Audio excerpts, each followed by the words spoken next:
নিজের পাশে নিজে আছো, কিসের এত ভয়? নিজেই নিজের বন্ধু তুমি, একলা কারে কয়? আশা রাখো নিজের উপর, হাসি রাখো মুখে। পরিস্থিতি যেমনই হোক, যতই থাকো দুঃখে। মুখের মিছিলে মুখোশের ভিড়, স্বার্থের ঘরে শর্ত।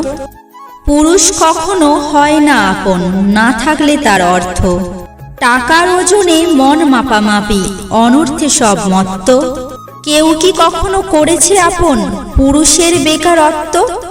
লোক খারাপ কিছু বললেই দুঃখী, আর লোক ভালো কিছু বললেই সুখী।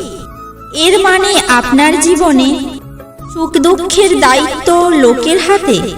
চেষ্টা করুন এটা নিজের হাতে রাখার। আগে কষ্ট করো, সাফল্য একদিন ঠিক পাবে। আর যারা কষ্ট না করে সফল হয়ে যায়, শেষমেশ তাদের জীবনে কষ্টটাই আসে। কষ্ট করো, সফলতা উপভোগ করো। কষ্ট না করে কিছুই পাওয়া যায় না। কাউকে ভালোবেসে থাকলে আমাদের চ্যানেলটা অবশ্যই সাবস্ক্রাইব করবে।